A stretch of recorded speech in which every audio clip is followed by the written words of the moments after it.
the high-rise building. Inside a conference room, there sat a man across from a woman. Outside of them were the staff. The pink-haired female staff was curious about who the woman was inside. The black-haired female staff replied that it was Xiao Hi's girlfriend and she came to break up with him. The pink-haired female staff couldn't believe that she's breaking up with him right at the company. She commented that the woman was pretty wild. Inside the conference room, the woman told Xiao Hi that she can't go on living with a useless guy like him. Hi asked why. She was angry when she told him that his pathetic appearance disgusts her. It left him speechless. Then the woman stated that back then, she deigned to be with him simply because she saw his cultivation potential. Even though he didn't get into a decent cultivation university, he was at least a descendant of a declining cultivator family. But they had been together for quite some time, and yet his pitiful lineage was dormant.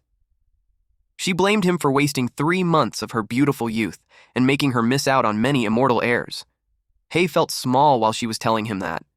He replied that he emptied his savings to give her so many spirit stones and all kinds of spiritual energy jewels. She got angrier when he mentioned that. Then she claimed that the trash he gave her had weak spiritual energy, which was insignificant.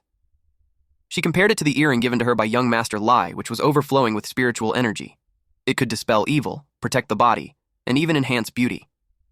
The pink-haired female staff outside crashed the computer mouse in her hands. It caught the attention of the ex-girlfriend. The pink-haired female staff yelled at her for going too far. The black-haired female staff tried to make her calm down. She reasoned that they haven't reached their team's monthly KPI yet, so there's no need to get involved in other people's business. Hi spoke, clarifying what he meant. The angry ex-girlfriend turned towards him. Then he told her to return everything he gave her. Rage tore through her as she sprang from her chair, her body quaking with fury. Then she cursed him to be a loser for his whole life and to die a horrible death. Then she bolted. While doing so, Hi added that she could just mail the items to him if it was inconvenient to bring. But she angrily replied that she would throw it in the river before giving them back to him. He asked which river because it would be a shame to throw them away. The pink-haired female staff finds him interesting. The black-haired female staff told her to stop staring and warned her that if she slacks off any longer, the manager would pop out of nowhere. And as if on cue, someone appeared behind her and asked what she was doing. It was the cultivation department manager, Zhang Jiqian. He asked her if she had finished the KPIs for that month. She hasn't answered yet. When Jiqian saw Hi sleeping, the pink-haired female staff explained that his girlfriend just left him so he was a bit down, but he would be fine in a bit. Jiqian didn't say anything else later that day. Hi sat at the edge of the roof. He glanced behind him when someone asked him if he had eaten his lunch. It was Jiqian. He asked if he wasn't in a good mood. Then he offered him a drink to relax. Hi was puzzled with his action because this old man usually glares at him, and now, out of the blue, he's being nice. After finishing the can, Hi was already drunk. He stood and spread his arms while yelling that his ex-girlfriend ate his food, drank his drinks, spent all his money, and even cheated on him. He yelled at her to die. He felt good after that scream. He admitted that he didn't expect the manager, who usually seemed cold, to actually care so much about his subordinates. Then suddenly, he felt dizzy. He realized that the soda had something in it. He glanced at the can, and it reflected the manager's devilish grin. Then he fainted. A few hours later, his head felt so heavy, and when he opened his eyes, he was chained at the edge of a cliff. Someone saw that he's awake. It was Jiqian. Hi asked if there was some kind of mistake. Jiqian was about to tell him what he was looking for, but Hi cut him off by saying that he's not into S&M. That irked him, so he punched him. Seeing that Hi thinks it was funny, he urges him to look carefully below to have an idea of the situation he's in. He saw a pair of eyes looking at him in that dark pit. It moved. And when it came out, it revealed a dragon. Jiqian presented the sacrifice to this divine dragon lord. He told the dragon that even if that useless one hasn't awakened, the body still has the spiritual root of an ancient lineage, which makes him more delicious than those sheep and pigs that they used to bring. In exchange, the divine dragon gave him the promised condensation pill. Jiqian got excited on making his major breakthrough. He left to get back on his cultivation. The divine dragon asked Hi if he had any last words before he died. Hi glared at it and told the divine dragon that it had a bad breath. He suggested brushing its teeth before eating him. The divine dragon got angry with his insolence. He claimed that he was the Lord of the Clouds, master of the 9 heavens, bearer of thunder and rain, rider of the 4 seas. On top of that, it spent 3,000 years of silent cultivation in the abyss and 80,000 years roaming the 9 heavens. Eventually, it got embarrassed for losing its composure. It was displeased that it got angry over a mere mortal. It took Hi. Normally, it would swallow the sacrifice in one bite, but it decided to give him a special treatment by chewing him bit by bit. Hi yelled that it can't. It replied that it was too late to beg. But Hi clarified that he has an athlete's foot, which would make the dragon's breath even worse. He added that it would make the dragon's breath stinky and the scent would linger. It would be like a morning breath with its ex-girlfriend, Stinky Socks. The dragon raised its voice to tell him to shut up, and then it chomped on him. Half of his body was eaten and he yelled that it hurts a bit, but his expression showed how much he endured. A mark on his hand appeared. It was chopped off while the dragon swallowed him. The forbidden art of the bloodline was activated. First was the light of life and death, where it inflicts a death mark on the enemy that kills him and on himself. The enemy will suffer the same pain and damage as him. As long as he doesn't die from the curse, his body would keep reviving. The next skill was dual annihilation. Once the art was used, the bodies under the life and death curse would perish together. Unless there was an intervention from top-level immortal magic, neither party has any chance of revival. The spell cannot be blocked or externally interrupted. Suddenly, Hi was called by a teacher and interrogated him on what nonsense he was talking about. When he opened his eyes, he was in a classroom. The teacher told him to recite the 7 arts of body refinement, and yet he talked about life and curses. The teacher wondered if he took too much body refinement medicine, causing him to hallucinate. His classmates laughed at him. Meanwhile, in the faculty room, the female teacher talked to Professor Yin about the transfer student he accepted in his class. She assumed that this student has an impressive talent, otherwise for someone like him with high admission standards to accept. He replied that the boy had other talents. In reality, he received a good sum. He thought that the boy wouldn't make it past the first monthly exam anyways, so it was best to take the debt. The whole class thinks Hi was useless. They continued to laugh at him. Hi was unbothered. In fact, he wondered what talent the heavens had given him. Hi was in the classroom, thinking deeply. After he was killed by the dragon, he woke up on his bed, and the spiritual root that had been dormant for 20 years suddenly awakened. The words of his ex-girlfriend echoed in his head about him being the last descendant of a declining cultivator family. Suddenly, someone stepped on his desk. This guy tried to intimidate him and lecture him about the rules of the class. He was told to hand him at least 1 bottle of body refinement pill, 1 bottle of Pei Yuan pills, and 1 dose of Guban potion once a week. Their classmates saw John Zhibai educating a newbie again. To them, it was a show worth watching. He questioned why he would give him that and also why he was stepping on the desk. Zhibai claimed that it was his territory, so he'll step on if he wants to, and besides, he usually jumps down from there, unlike those weaklings who only use the stairs. Before he leaves, he threatens him that if he doesn't deliver the goods by the end of the class that afternoon, he would tie him to the school's front light pole to publicly shame him. Hi saw his feet stepping out of the window. A thought crossed his mind. Our boy slapped this bully's leg, causing him to fall awkwardly, and he landed on his face. What a satisfying scene. Their classmates gawked at him from the window of their classroom. They couldn't believe he slammed face first on the ground. They weren't worried because he practiced a 100-fold refined steel technique, so they expected that he wouldn't die from a fall like that. Some of them felt bad, since if he died, they would rank up. He stayed on the ground for a few minutes, and when he got up, he told Hi not to leave because he would break his legs. The green-haired guy sitting in front of Hi told him he's screwed because Zhibai was a well-known class bully, and he was never beaten.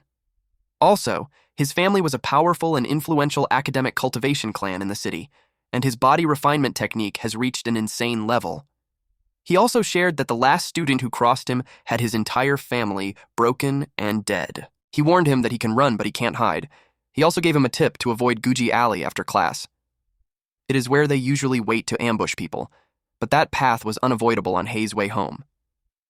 Later that dusk, Hi saw the sign of Guji Alley. Nearby, there were 3 men waiting. One of them asked their boss, Zhibai, if it was really necessary for the 3 of them to take care of some trash transfer student. The other guy replied that the boss could crush that trash with just 1 hand, but it would be too lowly of him to do it personally, so they, the lackeys, would handle it. Zhibai expected the little bastard was probably trembling with fear trying to figure out how to avoid the alley. But it doesn't matter, because he got people in every direction so he can't escape. The bald lackey gave him a thumbs up while complimenting him on planning things.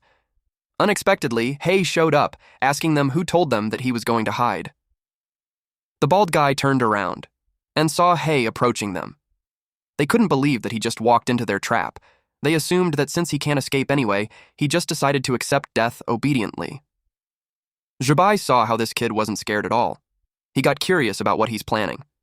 He started thinking that he could be the extremely rare type who hides their true strength and pretends to be weak to launch a surprise attack. Hay called them cowards for not even daring to corner someone at the school gate. Instead, they pick an alley far out just to ambush someone. He complained that it took a lot of effort to get there. He urged them to come at him. One of the lackeys got provoked. He kicked Hay, causing him to hit a wall and creating a wide dent to it. They didn't expect him to be so weak, especially when he showed up arrogantly. Zhibai confirmed that he was just a rookie, and he was just overthinking earlier. Hay fell on the ground with a bloodied face. The bully approached him and told him that it was a kick from the 5th level of body refinement, so Hay's internal organs had been injured and he wouldn't live long. Hay, despite his sorry state, replied that it didn't hurt at all. He couldn't even consider that a 5th refinement because it was soft and weak like some loser who had jerked off hundreds of times at night. The bully got triggered. He couldn't wait for him to stop breathing. He wanted to smash his head using his kicks. Blood had splattered. He was left confused. Zhibai and the bald guy were horrified to see his leg flew in front of them. Then, he fell on the ground, yelling loudly. His chopped leg continued to bleed, while Hay laughed at him for losing a leg. Unexpectedly, a woman appeared. She stood in front of Hay. Zhibai couldn't believe that she just showed up in a blink of an eye. Even when the woman's back was turned on them, the bald guy attacked. Zhibai yelled at him not to use lethal moves there because he would destroy the whole area. But he still did it and unleashed his attack, called Death by Purple Gold Club. It caused a huge explosion in the area. The idiot destroyed all the nearby residences. He expected his old man at home to blow up over the aftermath. Eventually, the smoke and dust subsided. The bald guy was left shocked. Even Zhibai's jaw dropped while his eyes widened. The club landed on the woman's head, but she was left unscathed. A few moments before the scene, on a floating island, under an old tree, there was the silver-haired woman and a white crane. They were playing Chinese checkers. The white crane asked this woman named Lord Divine Dragon on why she always appeared in human form. Divine Dragon didn't want to follow those broken rules of the immortal palace. She questioned why they would always appear in their original form. She stated that they would end up like the crane who had a human body and a bird's head. The crane was surprised. She asked if it was offended. The crane clarified that it was because she was bleeding. She thought it was a joke because the last time she bled was 100 years ago. She believed herself to be invincible, but to her surprise, blood gushed out. The crane panicked that it gushed harder. She immediately used a homeostasis spell. Then she left the crane. Before she headed down to the mortal realm, the crane reminded her to report to the immortal palace. She flew real fast. A mark appeared on her hand, and upon scanning using the divine sense, she learned that it was a death curse, and she can't dispel it even with her powers. She was aware that the life curse was tied to someone in the human world, and she must find that bastard. Back in the alley, a rectangular barrier was put up. Marks were drawn on the walls of it, and it covered the whole alley. Zhibai was impressed because she took a direct hit from a quasi-condensation realm attack without flinching. At the very moment of impact, she developed a defensive barrier, leaving the surrounding buildings completely unscathed. He could tell that the person's cultivation was far above him. Divine Dragon stated that she had not fought low-level cultivators in so long that she had forgotten how weak they all were. She also considered that Zhibai was weaker than when she first started. Zhibai yelled at his guy to quickly get away from her, but before the bald guy could do anything, his body was blown into pieces. Zhibai was horrified. His legs gave in, which made him fall on his butt. He asked how it happened when he didn't even see her attacking. He panicked when he saw her approaching him, especially that his legs already gave out.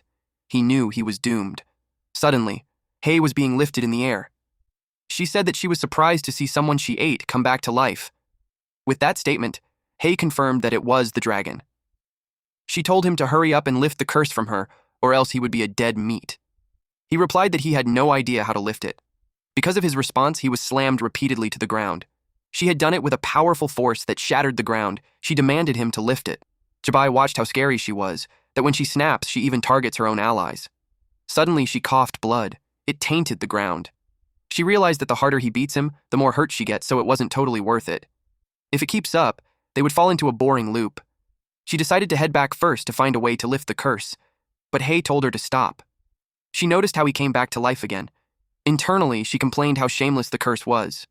Hei brought up how she ate him like he was nothing. So, he wanted a bit of compensation. He was the first one to say that to her. She asked what he wanted. He replied that he wanted to become an immortal. She got annoyed at him. Then she asked what he would do if she refused. He threatened her that if she doesn't grant it, he'll soak himself in a pool of sulfuric acid and die over and over, and she'll bleed like crazy with him. She got furious that he dared to blackmail her. She thought of just freezing him and locking him away while she takes her time to find a way to break the curse. Anyways, she got all the time in the world. But he had countermeasures for that situation.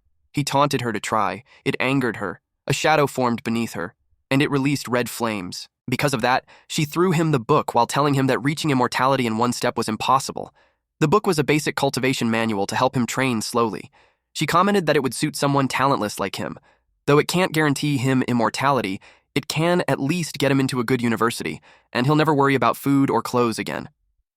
The cover of the book says, "Advance Payment of Skills." Just from that alone, he could tell it would be an amazing technique. He agreed that improving his cultivation was the only real path forward. In her head, she called him an idiot. Nothing in the world comes for free, so until he gets rid of him for good, he'll drain every bit of him. Coincidentally, he was thinking of the same thing. Meanwhile, Zhibai was plastered on the wall in an attempt to hide his existence, but he saw her looking at her. He knew it was his end, but she stated that she can't be bothered to stomp on ants that aren't in the way, but he better forget everything that happened there. He saw her use her powers on him, so it made him scream that he doesn't want to die. Suddenly, when he opened his eyes, the body cultivator instructor was yelling at him to restrain himself in the exam room. He was bothered that he couldn't remember anything from yesterday. His brain was a mess. He didn't even know what to do that day. The instructor told them that it was the first monthly exam of the new semester. He hoped for them to do their best. The students at the bottom of the rankings were in danger because the school would consider advising them to leave. The first body cultivation proficiency test had begun, and for the sake of their futures, he told them to charge. Hei didn't expect that it would be the first week's monthly exam already when the instructors haven't taught a thing in class the past few days. The green-haired guy beside him told him that it was how senior year was. Everything worth teaching was covered in the first 2 years, and Hei should have been taking extra prep classes. He didn't know that. The green-haired guy elaborated that all the effort goes into extracurriculars. Senior year was about exams, rankings, and hyping themselves. He realized that Hei didn't sign up for any prep classes. He would be screwed on the exam. He told the fat student that his rank was about to change. The student asked why. Then the green-haired guy relayed the news that the idiot transfer student didn't even register for cram school. They laughed out loud. The green-haired guy saw Zhibai and wondered how the vicious class bully had let go of Hei. Even Zhibai wondered the same thing. His 2 henchmen were beaten to death and the other one bled out. He had this feeling that something terrifying had happened. The first test was penetration. A barrier spell has been casted in the field so they could test their destructive penetration. The instructor called Bai to demonstrate how it was done. The instructor had high hopes for him. Zhibai threw the stick. His attack was destructive. It penetrated on several layers. The instructor was happy to announce that it had penetrated a 1-meter-thick 5-layer reinforced concrete wall. He was expecting that from the school's body-tempering prodigy. Zhibai's level was almost on par with him. The girls cheered for him. He didn't mind them since they had no idea what he's worried about. The green-haired guy expressed that it was impressive. Hei asked if the result was good. The green-haired guy shared that Zhibai was well known since he was the only person in their class to be directly recommended to Hezu Cultivation University based solely on body cultivation.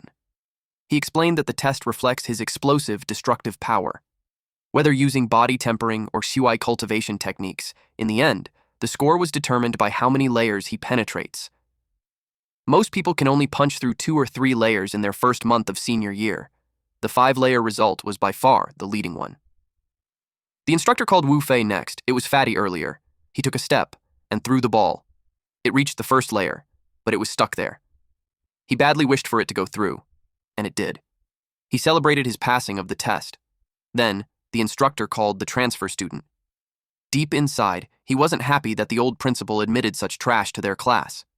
He was ready to call out Hey. The green-haired guy expected him to be doomed. If he couldn't break through one layer, he'll be advised to leave. Since it was their last chat, he wished him luck. Hey concentrated his power and his eyes turned red. The instructor saw him going up empty-handed.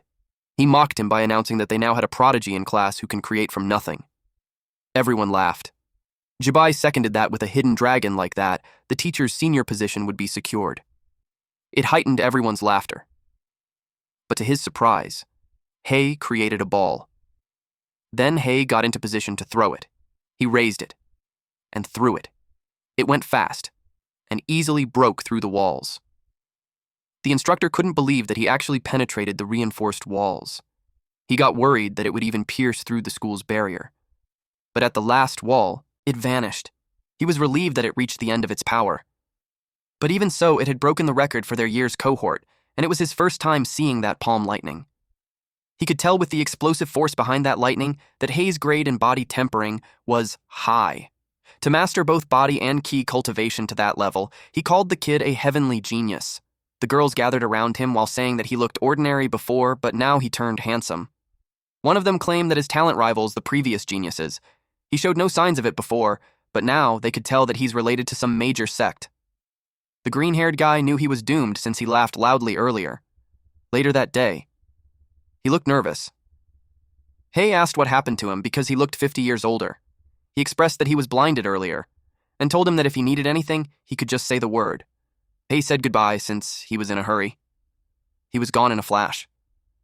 The green-haired guy was amazed how he rushed back to the train. He realized how outstanding people work harder than him. Hey ran as fast as he could. He was so annoyed. He had just confirmed that the stinking dragon had ill intentions. She slipped him a time bomb crappy manual. He was instructed to make up for the practice of the black nether palm lightning. If he didn't finish on time, penalties would apply, such as deduction on his cultivation and weakening of his bloodline, which would mean prohibitions. His timer ran at 11:05:56. Inside Hei's room. He rummaged through the shelves looking for a skill book. It was the one he bought online, but back then, he couldn't understand it, so he skipped it to the last few pages. He was dying to know the initial cultivation steps again. He couldn't order it again because the fastest it arrives would be the next day, which would be definitely late by then. Then he thought of just buying the ebook. He became too loud upon seeing how expensive it was. His neighbors downstairs complained about his yelling because they had to sleep early for the cultivation the next day. The first time he bought the book, he emptied his pockets, spending tens of thousands. To his surprise, the price had skyrocketed that much already. At this point, he only had 8 hours, 31 minutes, and 24 seconds. He was running out of time. And if he doesn't place the order at once, even a whole night might not be enough for training. But he already had a lot of expenses like the 50,000 given to the old principal. Eventually, he still bought it at 200,000 wen, which brings his account balance to 3,372.29 yuan. Then, he went to the mountains where he practiced the basic breathing technique. With 3 hours, 44 minutes, and 3 seconds left, he practiced spiritual energy activation. The last 1 hour, 5 minutes, and 16 seconds was spent on move practice. He caused some explosions in the forest because of the holes he made through the trees and the rocks. He finished the cultivation process before the last 32 seconds were up. When he was done, he claimed that it was too easy. He didn't expect to feel dizzy and pass out. Meanwhile, at the floating island, specifically in the bathhouse, the steam covered the area. Divine Dragon was happily taking a shower when blood suddenly gushed out from her back and it spilled on the water. She complained about the immortal dew that she lost when she had just made it. She checked on him through the water and found out that he overexerted during cultivation process completion and died suddenly. She called him useless. She only placed a slight restriction during the completion process, and it was already enough to knock him out. She had no choice but to heal him. 1 week ago, during the first day of the senior year, Zhibai ranked in top 10 for the class placement test. The results were posted on a bulletin board. He boasted that he made it to the top 10 of the elite class just through body tempering alone. It made him look down on the top students. Then a girl beside him shouted, which startled him. She saw that Fatty wasn't the last anymore. Hi's name was there on the bottom. They had never heard of him, so they knew he was a transfer student. Zhibai was eager to show the newbie how tough it gets around there. At the present time, Zhibai saw that Hei had jumped 10 ranks from the last individual test. Hei was now at rank 33, One of his lackeys called him since it was about time for the test to start. They were at the gym. A student stood there scared. A palm hit his face, causing him to bleed. It was such a powerful hit that he fell and broke his neck. The instructor called the medic and told him to hurry to the infirmary because the kid might still be saved by Dr. Song's miracle hands. Hei asked the green-haired guy what kind of test was that. The student explained that it tests their palm strength and resistance to impact. And compared to last time's penetration test, this one was Zhibai's specialty. Especially his proud iron-tempered steel technique, which reportedly no one in their grade could break through. Zhibai faced the strongest palm strength student for that year, Xiao Hi. He was eager to prove that he was stronger. Yokai was determined to make him pay for his arrogance. He used forged steel palm. It was such a destructive attack, it covered them in dust. Then he stated that iron-tempered steel was just overrated. But he was surprised. The dust subsided, and he saw Zhibai still standing. Zhibai mocked his technique. Then he hit him. Yokai was down, so the instructor called someone to bring him to the infirmary. Then he called the student named Wu. But Zhibai suggested calling Hei first. Hei was surprised to hear about the open-source cultivation method and patented cultivation method. His classmate told him that cultivation methods fall into those two types. It was common sense, so it made him wonder which school Hei attended for 10th to 11th grade. He replied that it was Municipal Number 3 High School. Now it's no wonder he's lacking in foundational knowledge. It was a regular, non-immortal cultivation high school. This green-haired student explained to him that open-source cultivation methods were publicly available and anyone can practice. Patented cultivation methods were registered with the Immortal Cultivation Patent Bureau, so only the patent holder or authorized persons may practice them. Unauthorized practitioners of such methods may face legal consequences or even be exterminated. Like those two earlier, forged steel palm was open source and 100 refined steel was patented. But ordinary cultivators can't easily break through patents. Patented methods have higher thresholds and difficulty. The instructor administered basic maintenance spells to patch up the ruined court. Then he called Hei to come down. Hei and Zhibai stood face to face. Zhibai could feel his heart racing every time he saw him. He couldn't understand why, especially when he only lost one individual test. But if he could beat him, he could prove himself. Hei suggested that they just hit each other at the same time. It irked him, so he yelled at him not to get too arrogant. Hei used forged steel palm.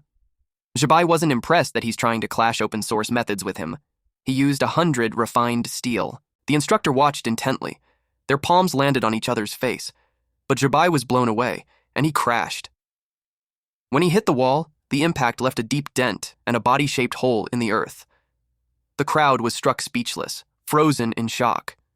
The instructor didn't expect that.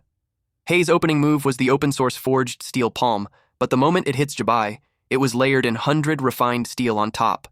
Not to mention that the Zhang family's patented 100 refined steel has a high cultivation threshold and was difficult.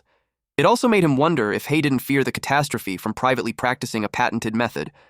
Hei suggested to the teacher to send Zhibai to the infirmary because he seemed to be stuck on the wall and can't climb down on his own. He was confused when the teacher didn't answer. When he turned around, the teacher acted like a tame dog.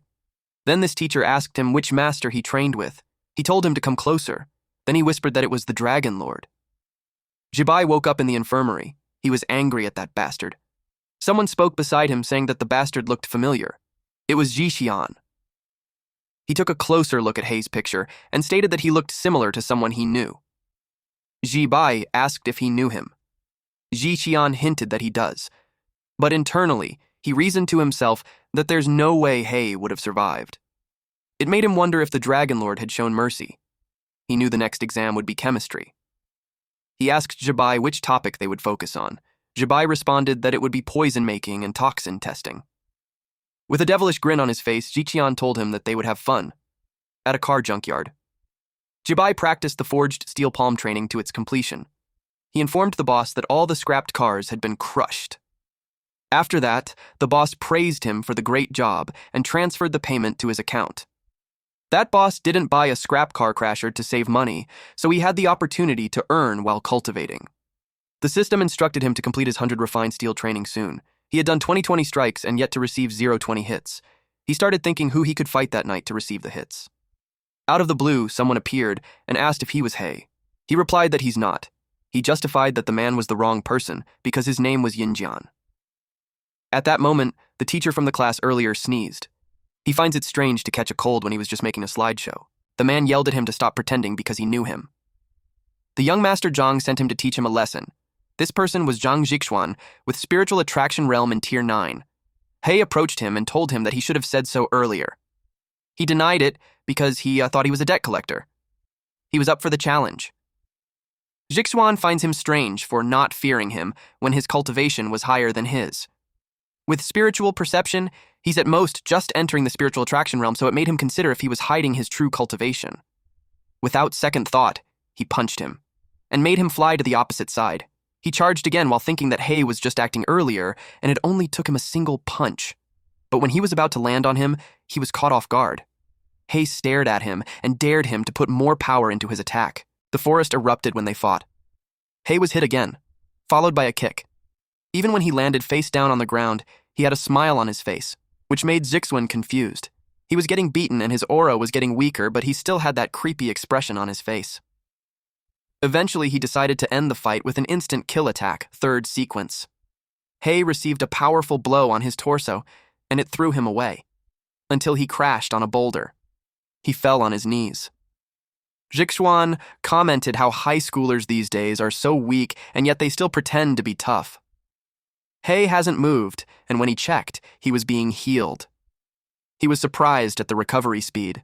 Even a top-tier physician at the spiritual attraction realm couldn't manage that. He hit him with the final strike. The impact sent a gust of wind around them. He had this creepy grin when he saw that he received a beating for 2020 already. It concluded the 100 refined steel training.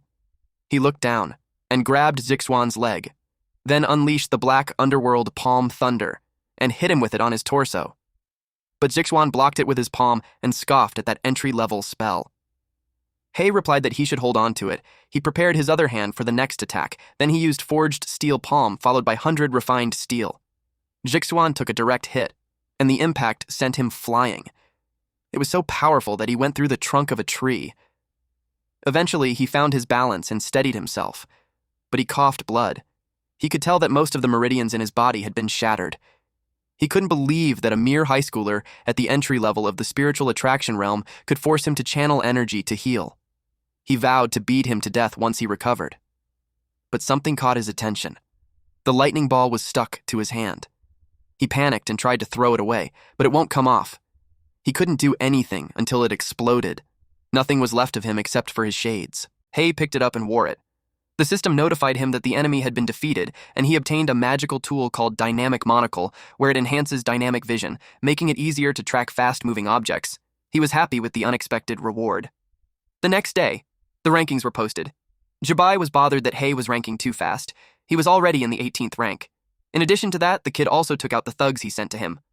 A woman called out to He and asked him for his secret for ranking up fast. She offered to exchange it with Yuan nourishing pills. Little did they know some girls were eavesdropping. They called her Gao Fei, a bitch for her plan to trick him with a losing trade. Later on, the class started. It was the chemistry class under teacher Zhan Qingyan, and for that day, they were to demonstrate their poison-making and poison detection skills. In the future, when they enter dangerous careers, they would inevitably face tricks from coworkers, subordinates, bosses, and rivals. So if they don't want to suddenly drop dead on the job someday, she advised them to give their all on the exam. Each of them will be given several samples. Before the exam ends, they were to identify which one was poisonous. They were told to swallow the non-toxic ones, and their final grade would be based on both detection speed and accuracy. If they can even name the poison, they would get extra credit. Zhibai had tampered with He's entire tray with the help of his second brother. He expected him not to even reach the dangerous career because he would die there. With so many strong-smelling items mixed together, he knew he wouldn't be able to identify the poison by scent. In the tray, there were hutunia dumplings, stinky tofu, durian, fermented bean juice. If he was thinking of identifying the poison by other means, he wouldn't be successful because the poison had been heavily disguised. He believed in the poison master and their family, and he was confident that not even the chemistry teacher would be able to detect it. The green-haired guy was relieved to be in the field where he had the advantage. He started sniffing, while Fatty dropped a chemical on the food. A girl used lightning to detect the poison. Teacher Qingyan watched her and was impressed that she was still excellent in poison detection. She walked to He when she saw that he was doing nothing when everyone else had started demonstrating their skills. Zhibai overheard it, and he thought that there was nothing for He to do but sit there because he had no clue which to pick. And it wouldn't matter what he eats because he would die anyway. He reached out for the food at the floating island. Divine Dragon was fishing. But she was also lost in thoughts. Ever since she became a god, things had gotten boring, and she had left with nothing to do but fish. While she was just lounging around, her eyes and nose started to bleed. 5 minutes ago, He ate all the food on his tray. Teacher Qingyan couldn't believe what he just did. She asked if he really knew what he was doing. He could die from that. She was relieved to have anticipated idiots like him and strictly controlled the dosage. She assured him that it wasn't lethal, but he should prepare for serious diarrhea. Zhibai grinned because that was just wishful thinking. He poisoned every single food item, and it was enough to kill someone 5 times over. He turned pale and bled through the eyes, ears, nose, and mouth. Then, he dropped dead. Teacher Qingyan took his pulse and announced his death. One of the students got worried that the school would make it to the headlines. The other student responded that it won't happen because it's not like he's from a major sect or a top scholar.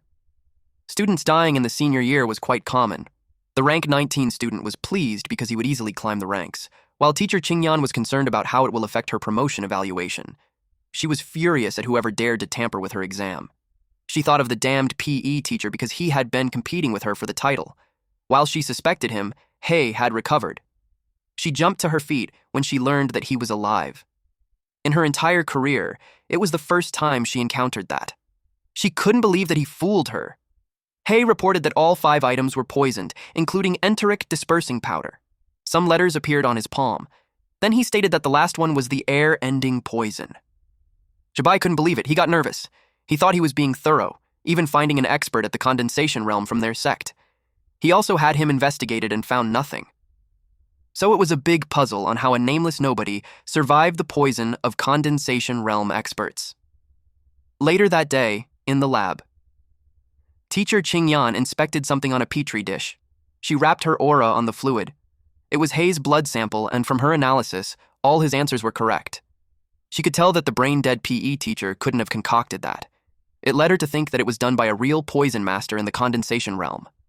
She even needed half the night to analyze it, and it made her think that He was a freak. Meanwhile, in the new Immortal bookstore, He searched through the books as he never thought there would be such a communication method. Divine Dragon communicated with him through the palms and told him that it was his bloodline forbidden technique. She called him dumb for not even knowing how to use it. She linked their health bars to use it to contact each other during emergencies. He complained that encrypted communication like that hurts. He asked if there's another way for immortals to talk to mortals. It seemed like he thought gods had freedom. She pointed out that for humans, they were strategic nukes. Every move was under surveillance of the Immortal Palace.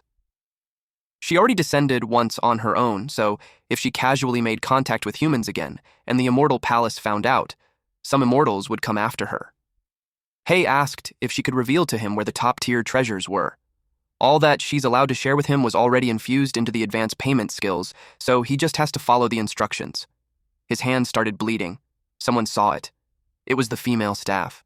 She expected that high schoolers were under immense pressure these days, but she couldn't believe that one would self-harm in a bookstore, and she would be the one cleaning up the blood again. He apologized and promised to clean the blood later. Then he brought up some questions about a few books. She asked him what kind of books. He shared that he's in senior year, and he wants to aim for the Condensation realm. He wanted suggestions for some of the good prep books. There's still almost a year until college entrance exams, so she was a bit surprised that he's already preparing for the Condensation realm.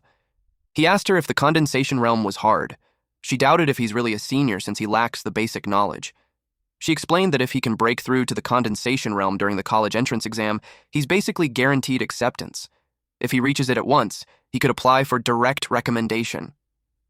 She commented how kids these days have high ambitions but no grounding. She gave him 3 best-selling books. If he could grasp them, it would be great. He chose the Condensation Realm Cultivation Guide. He gave it to the counter. It was not from the staff's recommendation, so she was unimpressed that he didn't listen. He immediately scanned through it. The staff saw how he just flips to the last page on that complex book. In her head, she judged his logic to be totally backwards, so he was hopeless. He read that breaking into the Condensation realm requires full cultivation of either Qi or body to level 10 plus the help of a condensation pill. The process may cause spiritual energy to rampage in his body, leading to serious injuries. Hence, he needed plenty of top-grade healing and foundation-stabilizing medicines. It was expensive and risky, and he could die in the process. He concluded that he just needed to prepare a condensation pill at the Zhang's estate. Someone was yelling. Zhibai scolded the poison master at the condensation realm for not being able to kill a senior student. The man apologized and explained that something must have gone wrong. He begged for a second chance and promised that the kid would die for real. Zhibai was worried now that Hei's score ranks 10th in class. He didn't want that thorn in his eye to succeed so easily. He gave the man 1 more week, and if Hei wasn't dead, he would have his head. A loud noise from the roof caught his attention. Unexpectedly, Hei broke through using a sword. A few moments before this confrontation, the security in the Zhang residence was tight. One of the guards stationed on the 2nd floor saw his colleague drop dead. He quickly grabbed the radio to notify that someone broke in, but before he could finish his sentence, he was struck. Then, Hei jumped to the balcony on the 2nd floor. He hit the guards on the roof, too. Then he heard Zhibai giving the deadline for his death. He concentrated his power on his hand and made a hole to drop down for 2 floors, and when he reached where Zhibai was, he took out his sword and stabbed him on the shoulder.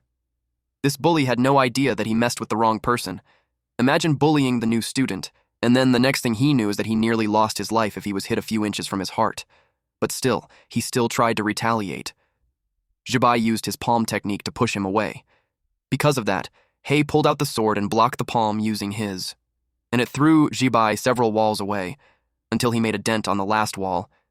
But then needles were thrown to Hei. He skillfully blocked it using his sword, though he was slightly caught off guard when a man tried to hit him with a unique weapon. It was a staff with a metallic end that closes and opens like a flower. He blocked it using his sword, but the man had pushed a button in the weapon, and it released a blade that pointed to his eye. He moved a bit sideways, so it only scratched him. The man had to step back. This man recognized the intruder as the high school student who got lucky and didn't die from his poison. He was just on his way to find him, and he came to him instead. He revealed that the venom needle he released earlier wasn't something to be taken lightly.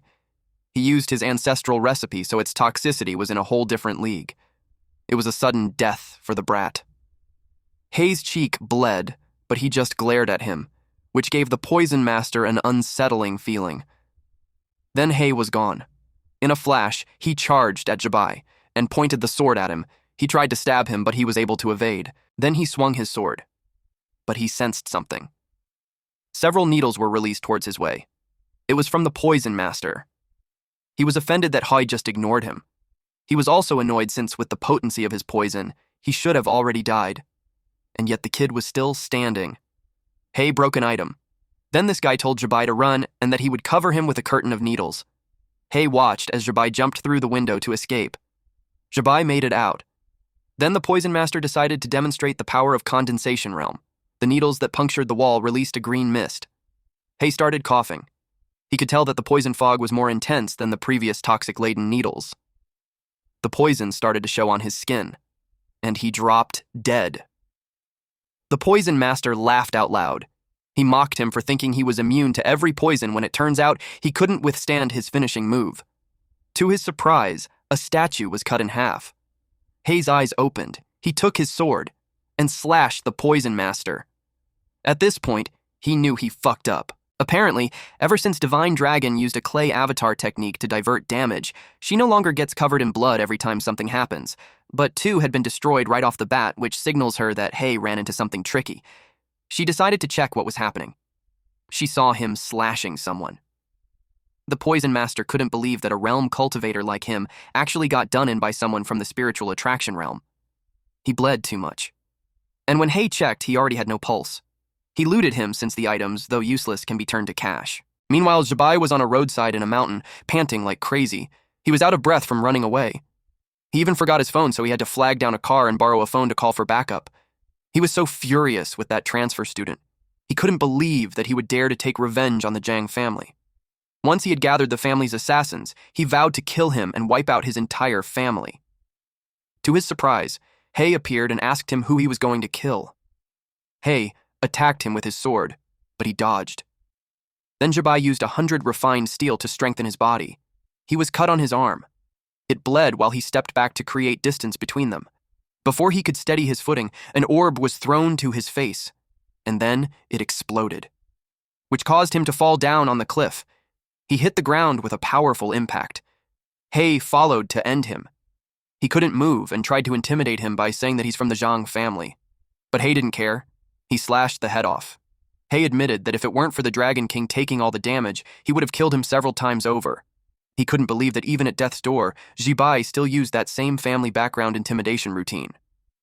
He burned the body and erased the evidence, and even if he did, he expected the Zhang family to link the death to him, whether they had proof or not. And he's still using the Zhang family's patented technique, so he knew that conflict wouldn't be avoided in the future. But he was satisfied that his revenge wasn't for nothing. Even though he rushed out, he still managed to snatch up some valuable stuff. It was the condensation pills, and he obtained 3 of them. He knew that Zhibai's brother had to offer sacrifices to the Dragon King just to get one. He learned how complicated the relationships among the disciples of the major sect. He also grabbed some gold, silver, treasures, talismans, and standard-issue blades and such. He planned to sell them all later.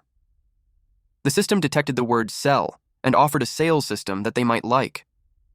Ever since he learned advanced payment skills, the system-like pop-ups started appearing. He assumed it was designed by the Stinky Dragon. And now it even became crazier with the e-commerce platform's big data and how it communicated to him. Then he realized he had to delete his browsing history fast. A wheel showed up in front of him and it had options like cultivation technique, magic artifact, etc. He clicked sell. The dynamic monocle, horizontal blade, poison lotus, gold bars, and all other junk were sold. His account has been credited with 1,054,178 yuan. Then the system lit up. The heaven opening blade was being sold for 1 million yuan. He wasn't happy that everything was sold for 1.05 million, and yet he was asked 1 million for a single premium blade. He remembered similar quality artifacts outside going for way cheaper. He claimed that it was a robbery. It's not that he couldn't afford it, it was just not worth it. He decided to check something else instead. There were pocket pants for 50,000 yuan. It was durable and tear-resistant pants. Both side pockets were spatial bags and can hold many items. He finds this one was pretty useful. He spent 100,000 yuan and was left with a remaining balance of 954,718 yuan. He checked out other items like boiling blood, a premium item that costs 600,000 yuan. With this, the more blood he loses, the stronger his attacks are. There was also a good item called Swift Eye Contact Lens, which costs 50,000 yuan. It enhances dynamic vision by 50%, making it easier to see fast-moving objects. Another good item was the anti-impact shirt for 100,000 yuan. The t-shirt was tougher than him, so he won't worry of his clothes tearing in battle. Then, there were the grip shoes for 200,000 yuan. It had super traction soles. When activated with spiritual power, it can adhere to surfaces. The actual effect depends on the user's cultivation. In total, he spent 950,000 yuan, which brings his remaining balance to 4,718 yuan. Which made him cry. While it made Divine Dragon smile, she was determined not to let the brat die easily for casting a blood curse like that on her. Someone called the Lord Dragon King. It was a cat, and it reported that they had found a way to break the human's blood curse. She went with the cat towards the altar. The cat reported that the bloodline wasn't anything special. Hi's ancestors could only place blood curses on low-realm demon beasts. Those beasts couldn't even withstand the transferred damage, so his ancestors often died quickly in low-level fights. That's why no sex ever took an interest in his bloodline. He's always been a nobody in the mortal world. She asked how he was able to cast a blood curse on him when she's a celestial. She was the Dragon King. The cat speculated that it was because when she descended to the mortal realm, the Celestial Emperor's restriction spell forcibly downgraded her cultivation to a very low realm. Plus, the boy's intense will to survive at the moment greatly increased the upper limit of his blood curse. However, his curse still depends on his own cultivation level. A cultivator of the spiritual attraction realm can only tap into a very small portion of her health bar. Once that part runs out, he'll die. The magic circle was about ready. The cat instructed her to step into the center of the formation. The magic circles had formed above her, and then she cried at the immense pain from the thing coming out of her body. Meanwhile, on Earth, it was quiet. Hi was deep asleep, and that line had entered Hi's body. She saw that the blood curse had taken a very tangible form. She condensed her power into her hand and attempted to chop it off, but she got interrupted when someone knocked on her door. It was a messenger. He relayed that the celestial minister was inviting her. The cat was confused that the message wasn't sent via talisman, and instead, a personal envoy was sent. Divine Dragon was on guard since this visitor didn't come with good intentions. Divine Dragon stood in front of the throne, but it was empty. Suddenly, someone asked her if she wanted to sit there. A man appeared on the right side of the throne. He told her that the Celestial Emperor hasn't emerged in years, so the throne had been empty for ages, and there would be no harm with her sitting there for a bit. She scoffed and pointed out how every immortal knew that he was the most eager to sit there. She warned him not to play those kinds of mind games with her and got to the business why he called her there. He commented that she's still as hot-tempered as ever. Then he informed her the reason why he called her was because of her application for promotion to High Immortal. It was rejected. It made her angry because back then she gave up her territory and subordinates and agreed to join the Immortal Palace. It was precisely because he promised she would be promoted to High Immortal after 100 years. He explained that things were different now because tons of minor immortals were applying for promotion. So if they approve her basing only on a promise made centuries ago, the immortals would object. He suggested that she accumulates more merit and raise her cultivation level a bit more. She was gone before he could finish his sentence. The cat was surprised that she's back already. She was flying through the sky at an immense speed, and it was evident on her expression how furious she was. The cat knew that wasn't good. She was almost at the cliff. When she landed, it created a huge explosion. The impact could be felt in the whole forest. The cat fell headfirst on the rock. It asked if she's all right. She laid there on the rocks while she sarcastically replied that she feels fine aside from feeling restrained. The cat couldn't possibly believe she was restrained when she just shattered a whole mountain. Her free range was over, so it was time for her to push that mule harder. Meanwhile, in the human realm forest, Hay was training, and the bird near him was annoyed because it couldn't sleep.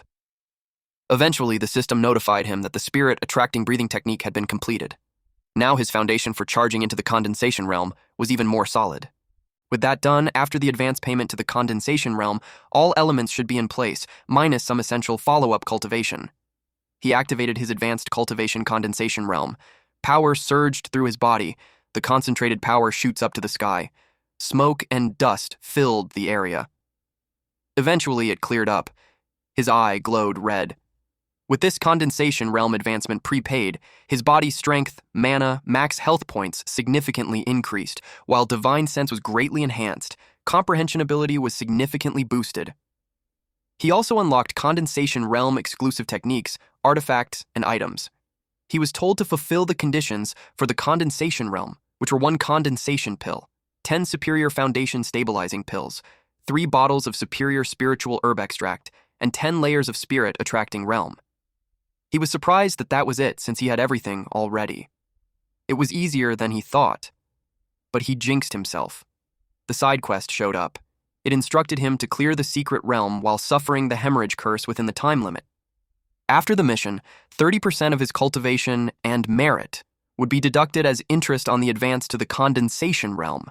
Later repayment would incur compound interest. He had no idea where this demon cave was. As if on cue, a red glow appeared. The magic circle was beneath him. He panicked since he wasn't prepared yet. As he fell, the 20-minute timer started.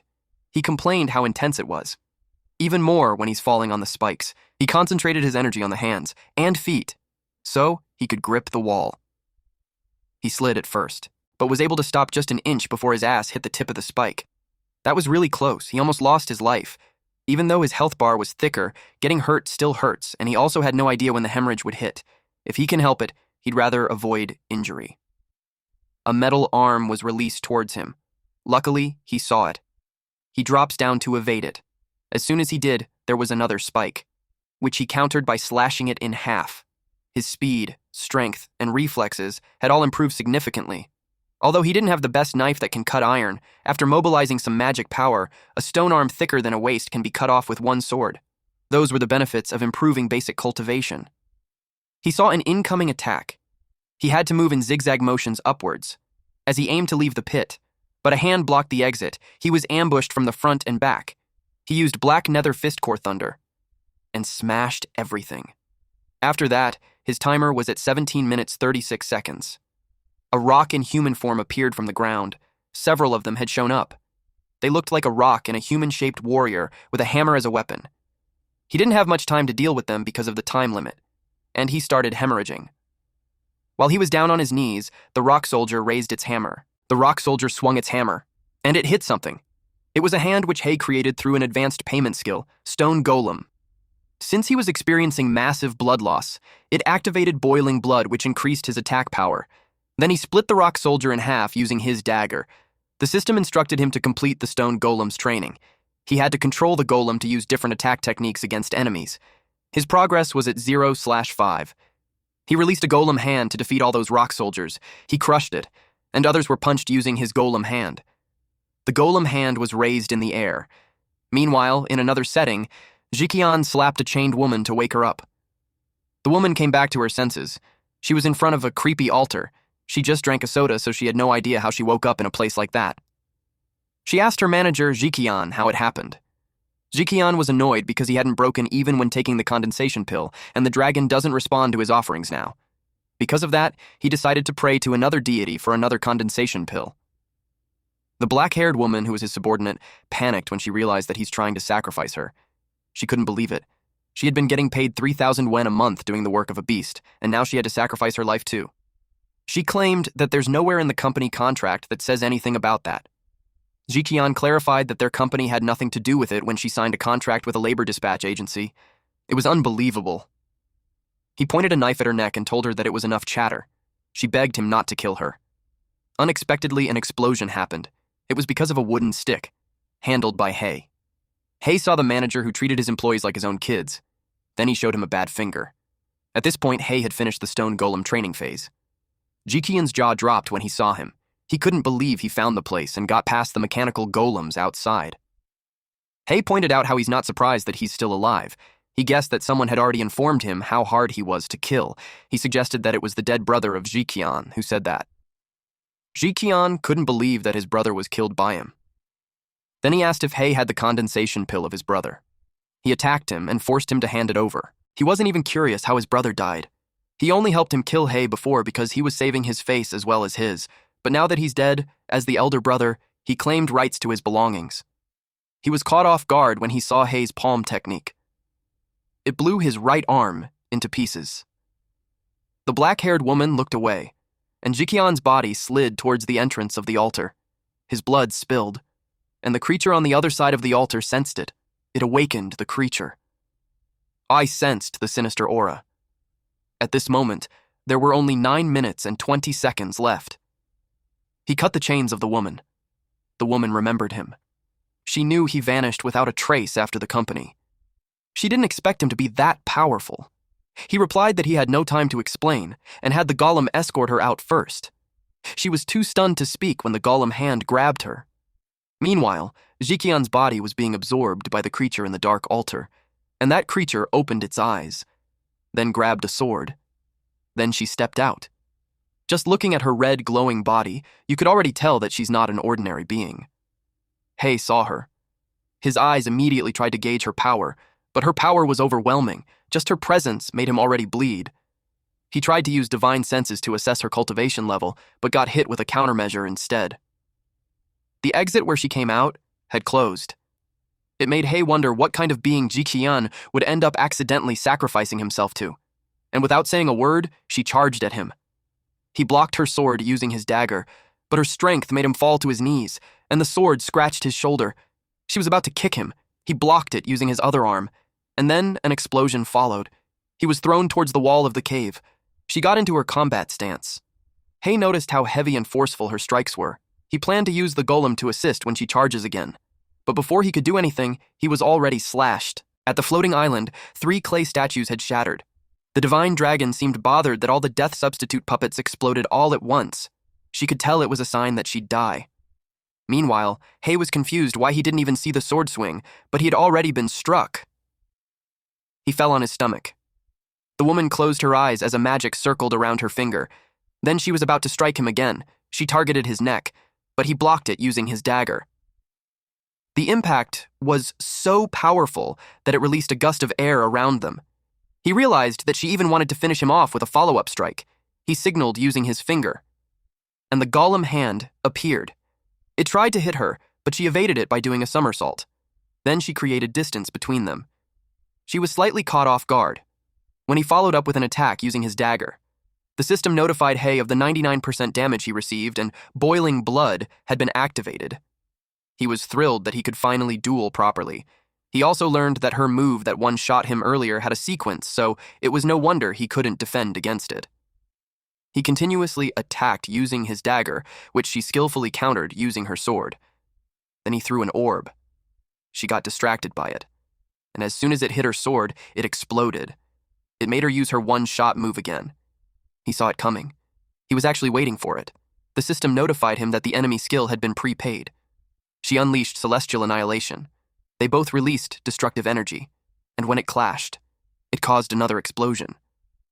When the dust cleared, it revealed that they were still both standing. But seconds later, the woman fell. Hei was all right, though. She was confused about how it happened because she launched an attack on him first. It should have hit, but he was unharmed. He mocked her for being so flustered that she spoke normally. All the while, he thought she was mute. He replied that she can strike preemptively, but he could do the same. At first, he wanted to prepare a defense against the final outcome of her attack, but he couldn't. It seemed like it required a much higher cultivation level. Then he remembered that the last time they clashed, she didn't finish him off and then tried to slice his neck as follow-up. He anticipated that next time, she would go for his head. And so, he prepared for that, and as a bonus, he stole a slash too. It made her furious, but something distracted her. A magic circle appeared. Then Hei was warned to complete the hand signs for his prepaid technique, or he'll face divine retribution. It was his first time seeing the divine punishment that one must endure when using prepaid Heaven's Law techniques. They both made a hand gesture. The woman panicked because the signs won't align. A hand from the ground appeared and restrained her arms. She refused to let that stop her from completing her cast. But he didn't need to stop her from finishing it. He just needed to waste her time. She broke free. Then she continued her signs. But it was already too late. Several magic circles fell. It was a tribulation. It destroyed a wide area. Hei was safe, though. The system notified him that quasi-condensation realm prepayment had been completed. It had deducted the required share of cultivation and virtue from the session. His cultivation has risen to the third layer of the condensation realm. New system resources were then unlocked for prepayment. The woman climbed out of the pit. Hei blocked her path and said that she's still breathing. She admitted that she lost and he could kill her, or skin her, or whatever he wants. That made her different from the others who begged mercy before dying. But she was surprisingly calm. He was about to strike her with his dagger. She closed her eyes as she braced for the attack. But nothing happened. To her surprise, all her wounds were healed. Then Hei told her that they now share one health bar. He invited her to ascend together. Blood curse was inscribed on this woman named Long Yin. Damage taken by her in combat will now be transferred to the Dragon King. At the bath, the cat was sleeping peacefully. The water in the bathtub turned into bubbles, and the divine dragon stood up.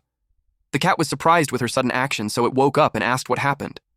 The divine dragon felt something strange, like another vampire was on her. The system notified Hei that the advanced payment skill has been upgraded. He can now make advanced payments for magical artifacts, elixirs, but the level of the items cannot exceed his current major realm. The next day in school, Long Yin appeared wearing skimpy clothing. Hei turned to her. Fatty and the green-haired guy watched her. Fatty curious who she was. The green-haired guy teased him for being into his sister-in-law. He turned pale and clarified that his heart had only room for teacher Ju. Hei asked the woman if they knew each other. She pointed out that they just battled a few days ago. She reminded him that they're on the same health bar. Hei finally recognized her. She changed her hairstyle. That's why he couldn't recognize her. Then he asked her how she managed enrollment procedures and transfers into their class. She sat beside him and replied that one fresh trick works every time. 2 days ago. The principal received gold bars to admit a new transfer student, and in the present setting. The homeroom teacher, Teacher Tao, announced that the small-scale tests were over and it would be the beginning of the mock exams. For most of them there, it would be their first real combat experience. They have all studied hard for dozens of years, so it was time for them to show the true results of their cultivation. He called all students to assemble in the examination area. First, the grade 12 Class 1 was told to assemble. Then the Class 2 began the roll call. Class 3 were all present. Class 4, was called next. Yin finds the exam interesting. Their green-haired classmate was worried that they would embarrass themselves in front of the whole grade. Hei assured him that it's going to be fine. It made him perk up. But to his disappointment, Hei explained that he's shameless, so he didn't care about being embarrassed. The teacher announced the examination rules. Each class has its own exclusive examination area. The edges of the area have been sealed with barriers, ensuring that candidates who win the same exam will not interfere with each other. Each candidate will fight the same monster. Those who achieve a KO within 5 minutes will receive a full score. Those who fail to get a KO by the end of the exam time would be scored based on the effective damage dealt. If an emergency occurs during the exam, Teacher Joe in the center of the field would intervene. The exam had officially begun. Students whose names were called would come down and prepare. First was Grade 12 Class 1 Zhao Jikang and Guofan Liang. Also Class 2 Tang Long and Class 4 Yugasaki Hanako. Hei asked why there were people from the Ying sect there. The green-haired student replied that it's because it's a mission from the Cultivation Education Bureau. As part of the top-tier sect peace treaty, almost every high school has to accept a few exchange students from the Ying sect. He thought only regular high schools had exchange students. He didn't expect cultivation high schools to do that too. A long, black-haired girl sensed something. This girl was Ryugasaki Hanako, and she glanced at the audience. Hei could tell her intuition was sharp. Yin was annoyed that she glared at her master. She claimed that she's the only one who gets to glare at her little bro. The green-haired guy commented that the hierarchy between them was something else. Hei was speechless. They had begun, and the exam monster was summoned. A large, creepy portal appeared at the center. An eye appeared. Then it revealed this mushroom man creature. Teacher Jian felt the ominous aura. He was nervous because it was the cloud canopy demon lord that was suppressed by the Taizong sect. He told Teacher Tao that using it for the first mock exam was too much. Teacher Tao called him impatient and mocked him that it was no wonder he's still a PE teacher. Teacher Tao explained that if it had been the original body, even after being suppressed, all of them would have died already. But the exam monsters were all clones grown from the spores of that demon lord. Although they were also at the condensation realm, their strength was below that of proctoring teachers, and the site was surrounded by suppression stones, so they had nothing to worry about. A student released fire talismans. It made the monster jump backwards. The teacher announced that if they failed to cause any damage to the exam monster before the end of the exam, it would result in a score of 0. The student who released the fire talisman could only sob. Another student threw a barrage of rocks on the exam monster, but was punched by the monster instead. The student had been able to damage the monster, but the monster threw him outside the examination area, so he failed. Then they announced results for other students like Zhang Shuaiwen with 61 points, Wu Liuan failed, Chen Zhanglin with 68 points. The bystanders couldn't believe how difficult the first mock exam for the year was. Not a single person has scored over 70, and only a handful have passed. They questioned which teacher came up with the exam. They planned to find out later. The green-haired student was relieved. He had nothing to be embarrassed about now, since everyone was embarrassed already. Then he saw something. Teacher Jian expressed that Teacher Tao had gone too far. Making the first mock exam so hard could destroy the students' confidence. Teacher Tao reasoned that if they can't even withstand a mock exam of that difficulty, then it would be the worst class he ever taught. He noticed something at the arena. Hanako was running away from the monster. He didn't expect that. She was heading for the edge of the barrier. He couldn't believe that she's forfeiting the exam. But before she crossed the barrier, she jumped. She was about to cross the barrier. But she did not. Instead, she used it to steady herself and to gain more momentum as she prepared for her attack. The monster was about to punch her. She unsheathed her sword, and in an instant, she sliced the monster into pieces. Teacher Jian was surprised with the complete knockout. She received a full score. The crowd were amazed. Most were struggling to pass, and yet she got a full score. They called her a monster and wondered where she came from. One of them replied that she's the exchange student from the Ying sect, the top student of Class 4. A samurai watched her. He looked smug. He knew it was just the beginning. He arranged an extra exam for them. Mushrooms had sprouted from the cracks on the floor of the arena, and it was connected to a scarier creature underneath. The next batch was called. The first one called was Grade 12 Class 1 Lai Junhao. The green-haired guy expected him to get a full score too, since he is the #1 student in Class 1. He noticed Hei moving his hand, so he asked what he's gesturing at. Hei knew he couldn't see the system prize wheel, so he simply replied that he's just waving off some mosquitoes. He didn't care about who's number one, he only cared about what good magical artifacts he can get an advance payment on. Meanwhile, the fangirls cheered for Junhao. Junhao was confident to kill the exam monsters.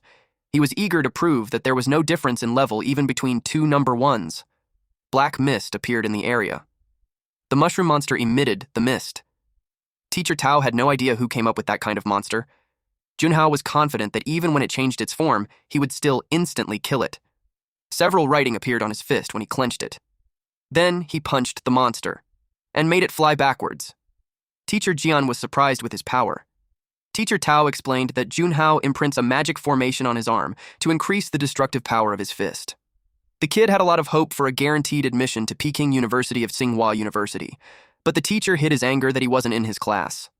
The attack was so destructive that it caved the ground. He boasted that the punch guaranteed his admission, and that he also had proven that there was a distinction between two number ones. But he turned pale. Even the teachers got worried. The monster stood in front of him.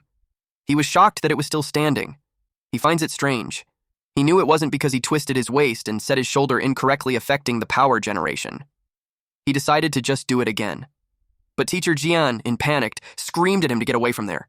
He continued to punch, though, but before he could land the punch, he was instead punched in the gut and was thrown away. He crashed on the wall with a powerful impact. Teacher Jian had come to his aid and supported him to stand, but he also coughed blood. He did his best to disperse the force, but he still suffered internal injuries. He knew the monster wasn't supposed to be there. He got on the phone to call for reinforcements, since an off-the-charts monster had just appeared. The person on the other line asked the difficulty of the current exam was. He requested for the highest realm teachers available. The monster was running towards them. Someone restrained its feet. The proctor was offended that the monster acted like he didn't exist. He also bound the monster's arms. Little did they know that the monster underneath had fully opened its eyes. The mushroom monster created spikes from its back, and it pierced through the ground. The proctor continued to hold the strings that bind it, but something underneath had shattered the ground around him. He knew that's not good. The area he was in exploded. The monster broke free, but a fireball came raining down on it. It countered it by releasing something from its mushroom head, and it clashed with the fireball, creating another explosion. The monster ran out of the smoky area.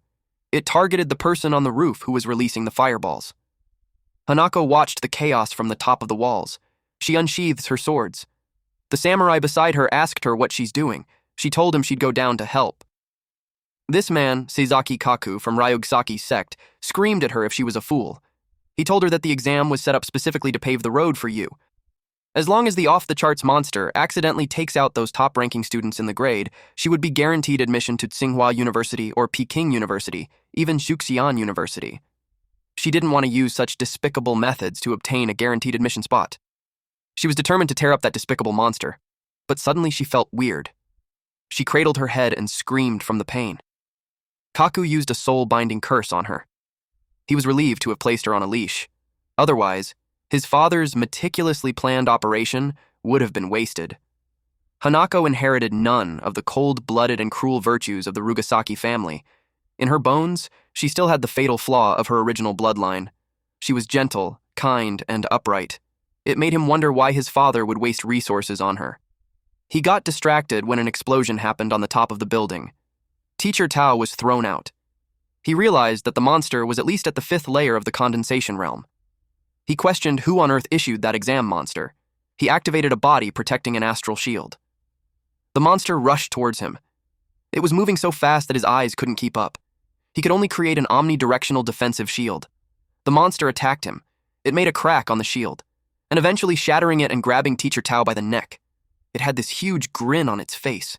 The teacher had drooled and his eyes turned white as the monster choked him. But someone intervened and cut the arm of the monster into pieces. And of course, it was none other than our boy. 15 minutes ago. The green-haired student trembled beside Hei after seeing the monster. Hei could tell that the guy had been intimidated by the demonic aura. He didn't expect that those at the condensation realm would be so easily frightened by the demonic aura. And the cultivation level of this monster was at the 7th layer of the condensation realm. Yin was able to determine that, so he was impressed at how sharp she can be. But she clarified that it was her body. It sensed the powerful opponent and was getting agitated. It is what had told her what class of opponent that is. Hei pressed on his wheel again. He set up a barrier around the perimeter so it won't be easy for that monster to escape. He also assumed that the monster planned to wipe them all. Currently, Hei is at the 3rd layer of the Condensation realm. Counting his extra-long health bar, his actual strength was close to the 7th layer. He checked the market for some weapons. After looking through all the newly unlocked weapons, he found the only top grade one and also the only available through advance payment. He also liked its attributes. Channeling mana through it can refine and absorb the attributes of other magical artifacts. The realm of the refined artifact cannot be higher than the weapon's current realm. He could also channel mana to make the weapon absorb his techniques and release them. He acquired this Cloud Ruin guide through advance payment. He placed it beside his dagger. Then he informed Yin that after he went down, she had to stay up there as a precaution. He had a feeling that the bonus monster would bring out another bonus monster. Yin agreed, though she inquired if those teachers couldn't take care of those monsters.